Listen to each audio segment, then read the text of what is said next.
एक घर से सास और बहू के झगड़े की काफी देर से आवाज आ रही थी। झगड़े की आवाज इतनी तेज थी कि पड़ोसियों के कान खड़े हो रहे थे। पड़ोसी मजे ले रहे थे।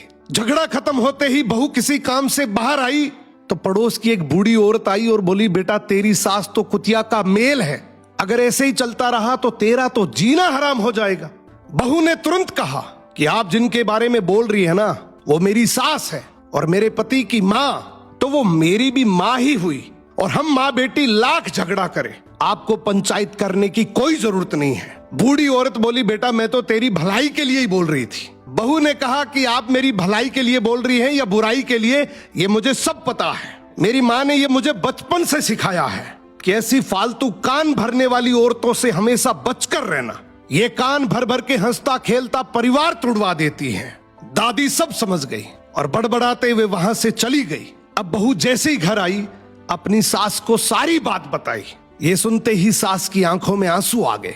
सास ने बहू को गले लगा लिया और रोते हुए बोली कि बेटा मुझे आज विश्वास हो गया कि तू मेरे घर की बहू नहीं बल्कि मेरे घर की लक्ष्मी है, और आज मुझे ये भरोसा हो गया कि तुम मेरे और मेरे बेटे को आराम से संभाल लेगी। अब मुझे कोई चिंता नहीं है। बहू ने भी रोते हुए बस इतना ही कहा कि आप मेरी माँ हैं और माँ से झगड़ा कौन नहीं करता, पर झगड़े का मतलब ये नहीं कि मैं घर की बात बाहर करूं। सो घर की बातें अगर घर में ही रहे तो घर मंदिर है, वरना कान भरने वाले तो हर गली नुक्कड़ पर बैठे हैं जो चुटकियों में एक हंसता खेलता परिवार तोड़ देते हैं।